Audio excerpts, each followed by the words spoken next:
welcome to your Friday, March 29th edition of Wasatch Weekends. I'm your host, Julio Garcia, and we are on location today at Park City Library, where we'll be speaking to Katy Wang from Park City Film with her film update. We'll be talking a little bit about the history of Park City Film as well. And then we'll take it back to the studio with Kim and Gretchen, who have a very fun Easter craft, so you'll want to stay tuned for that. Stick around with us as we kick off Wasatch Weekends.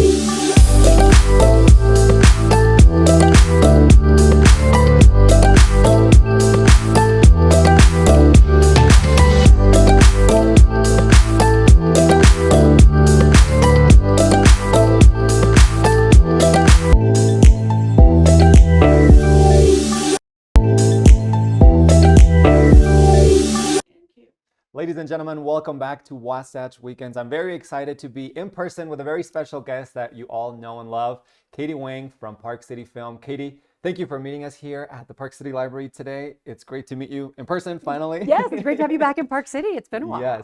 Yes, I'm very excited to be here today, and you're on the show all the time, but it's nice to chat in person. You know, I think it's a little bit of a different dynamic whenever we get to do stuff like this in person. So I'm very excited to talk about some of your upcoming films. Yep. Talk a little bit about the history of Park City Film for maybe those folks that aren't familiar or maybe have forgotten about it. Right.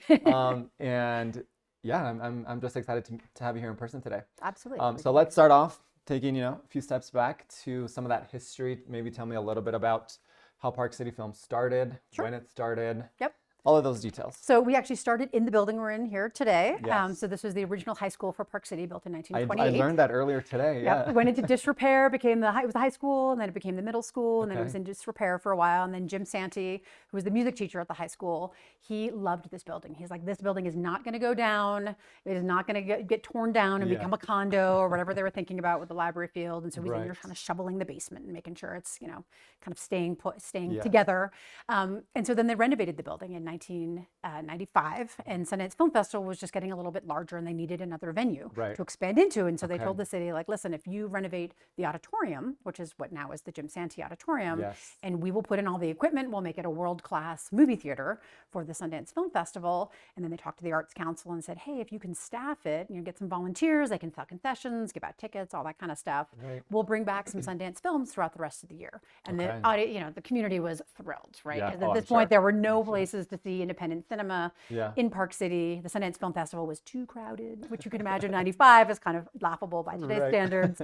But that's basically how we got started. And so every quarter, Sundance would give us some films, and we'd show them up here, and we would share films with the Tower Theater, Salt Lake Film Society down in Salt Lake, and they drive them up in snowstorms, and then sometimes it'd be a delay with getting the film in, so it was very exciting. And then over time, it just became more and more every weekend. 2 days a week, 3 days a week. Now we're showing over 200 films a year. Wow. We've become kind of the staple in the community. We've been around 29 years. We're our own independent 501c3. We have paid staff, along with some great volunteers as well, of course. But it's just been really interesting to see our genesis over time. We're still a staple for independent foreign language and documentary films here in our community. We still work with the Sundance Film Festival quite closely, which is a fantastic opportunity, right? World-class film festival in our community here that we can take advantage of and partner with, but also bring in smaller films, right? We're just talking to the director and one of the main characters of a film called In the Dirt, which is a documentary about mountain biking on the Navajo Reservation, right? It's a 40-minute film, but what a fantastic story to showcase here in our community where sports and the environment, indigenous peoples, all of those storylines are so integral into who we are here, and how can we support that? How can we hear that story? How can we make it part of our own story? So that's basically how, kind of we keep going, but keep the community interested in what we're doing, along with showing, kind of the bigger films that one might see at a larger movie theater. We also like to showcase those independent films that are truly independent and would not be seen if we did not show them here in our community.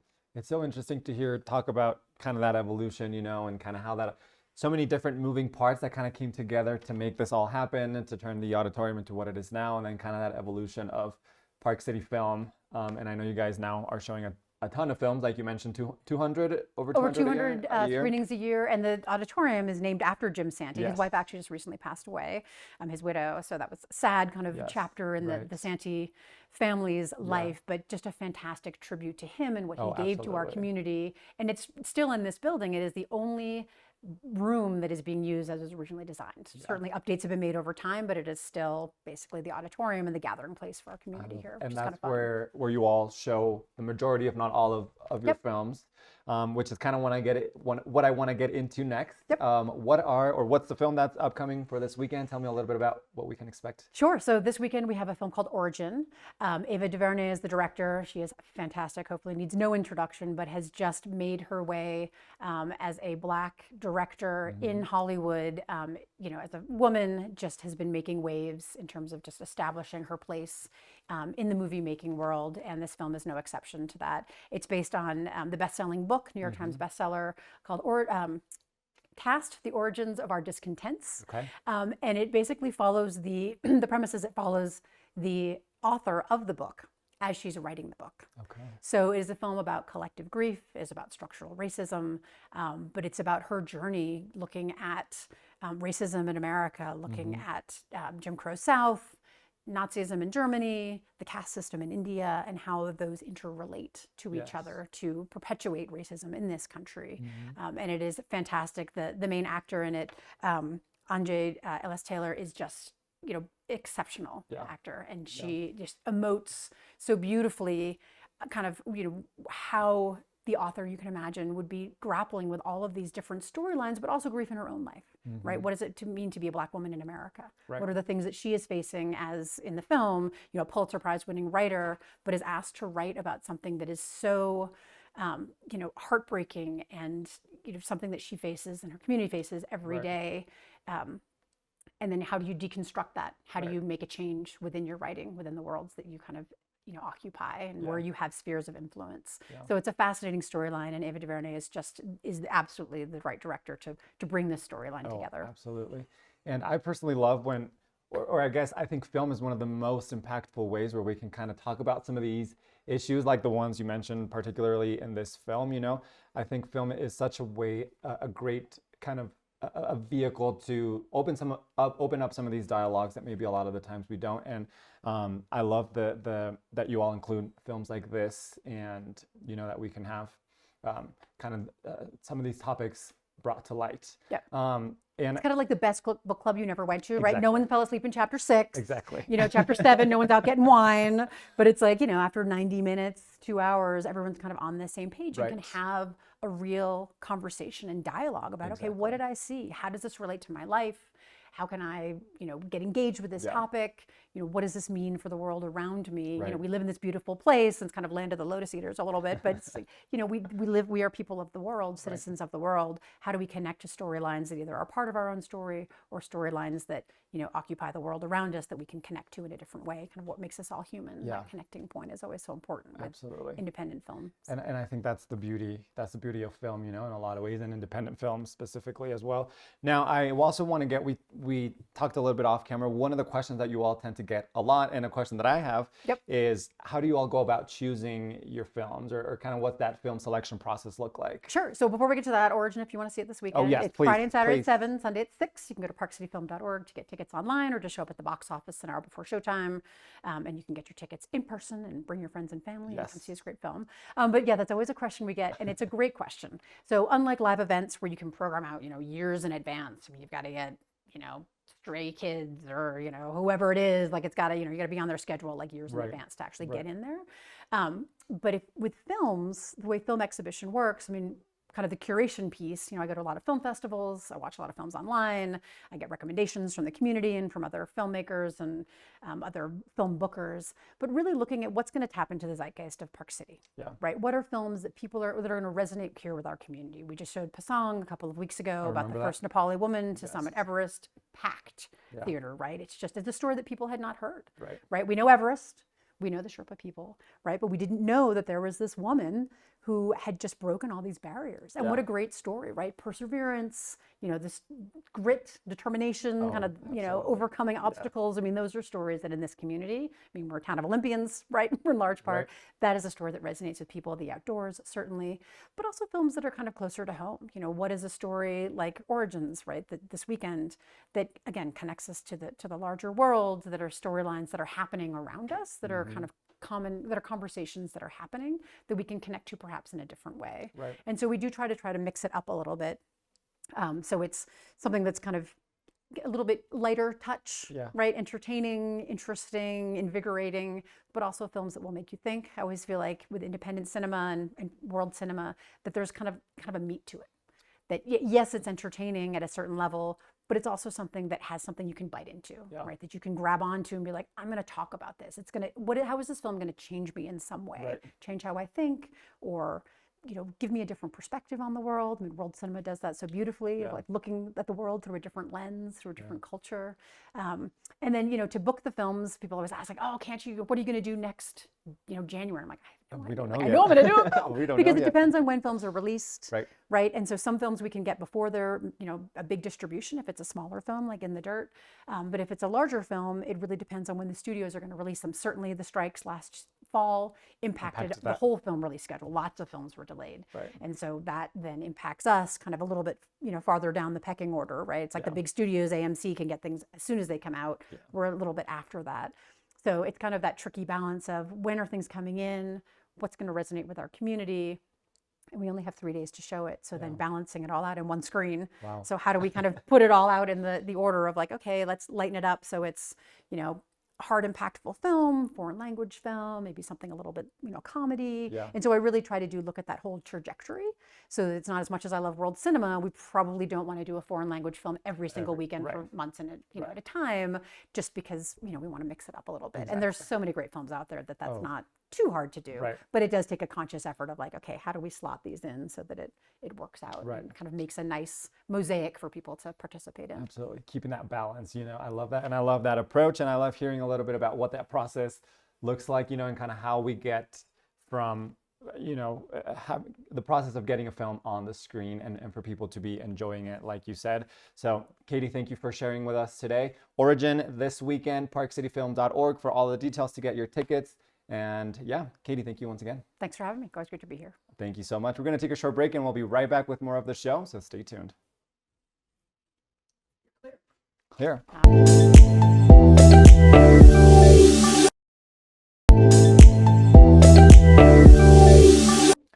Welcome back to Wasatch Weekends. Easter is just around the corner, and Kim and Gretchen are at the studio with a very fun Easter crafts. They're making bunny bags. Let's take a look. We're in the kitchen, Gretchen. We are in the kitchen. I'm excited. This is going to be a less messy version of earlier in the week, but it's really fun because Easter's around the corner. And I love crafts. I love crafting. I love a good craft. And I feel like this is something I can get down on. You're the chef, the cook. I'm a crafty person. I like this. I love it too. We're going to be hippity hopping into the weekend because we're making bunny table centerpieces out of paper bags. I'm so easy, excited. Right? So excited. So easy. So what we're going to do, we just need some simple ingredients. Really. Should we show the finished product first, or wait? I think we should just okay, surprise we'll wait. them. We'll just surprise them. So we've got cotton balls, we've got ribbon. So we've got 2 different kinds of ribbon, markers, paper bags, glue, and scissors, and that's it. You don't even need construction paper, but we have it because you can just draw on it if you want to. Cool. I love it. So we're basically just going to cut our bags into like a bunny shape. So I actually like to kind of just gently fold it to make it even, just like that. And then we're going to cut ears out of our bunnies. So that's going to be the easy part because the body is going to be at the bottom half and the top half will be your bunny ears. So I'd say about like halfway through. Okay. Or like you just kind of mark that the top half is going to be your bunny ears. Got it. And we're just cutting it just like that. Why am I nervous? You can't mess up. You it's really just can't. creative and fun. It is. And this is like a really fun project to do with your kids, or just if you want to be cute, you can stuff it with candy, which we have some Jelly Bellies here. And can I tell you, this is what I looked forward to every Easter. I am a big Jelly Belly I girl. love Jelly Bellies too. Yes. So that was my candy preference of Yes, choice. me so as well. Basically what you're going to see, it's going to look like this, right? when we're done. But we're gonna draw on it, so you don't wanna puff it up too much, but that's okay if that's what it looks like, because then we're gonna tie a ribbon around it. So I'm gonna I love it. go ahead and do this. Fold it Okay. back. You can grab some scissors or markers, and we have a couple of options. We can start with the pink bunny ears Ooh, first. I love it. Okay. Or we Which can, ears would you like? whatever pair you want to give me. Okay.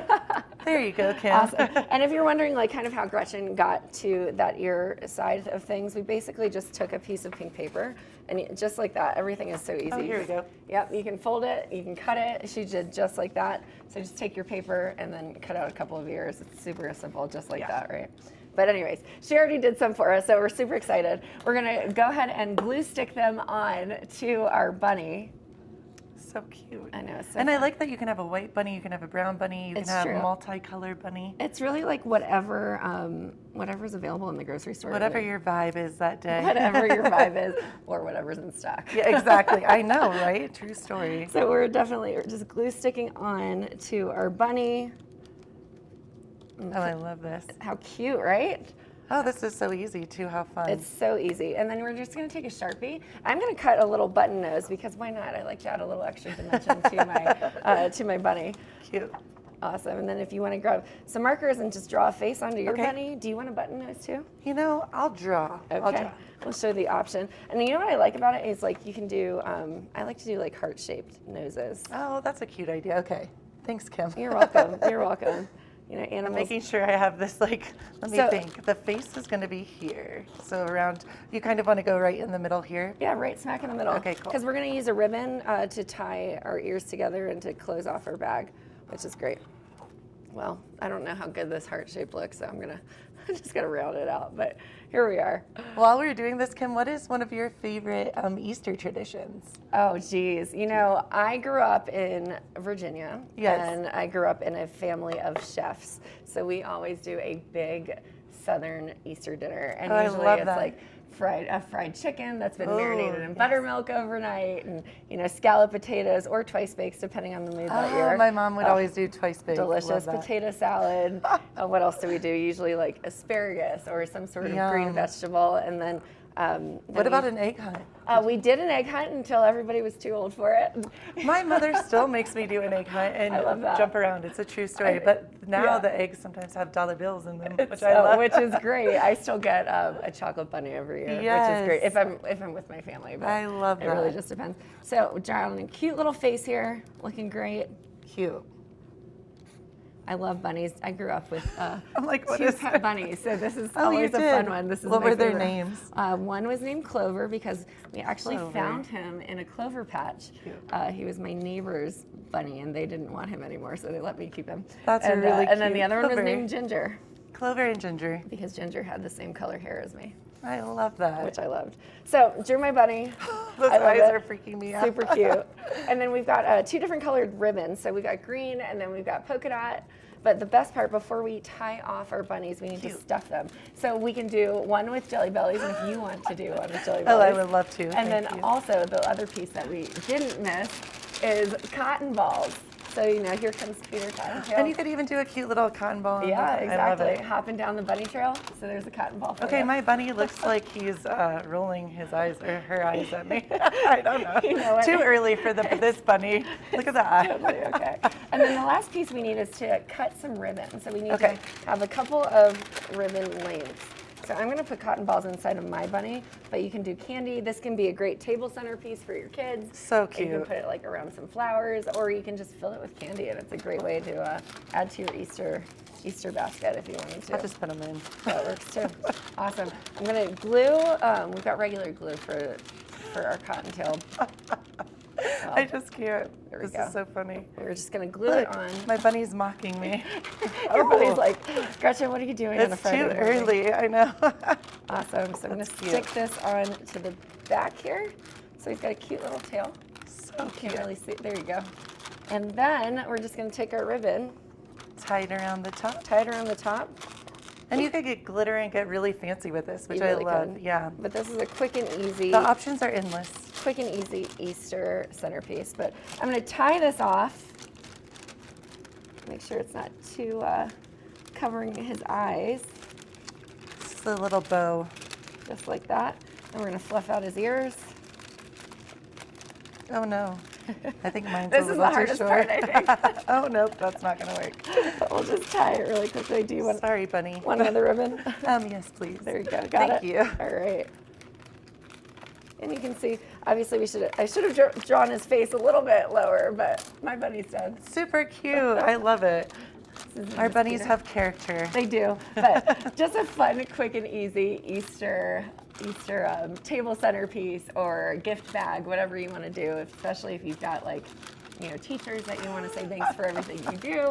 You can throw this Rambo. together with your kids and just give them out. You get the idea. It's so easy. I but love it. Happy Easter to everybody that is going to celebrate and enjoy it next week. I love this. What a cute idea. Thank you so much. This was fun. It was a lot of fun. It brought back like it's giving second grade vibes. It I love is, it. it really is. But we've got a lot happening in the rest of the show. So stay tuned, grab your coffee, and we'll be right back after this.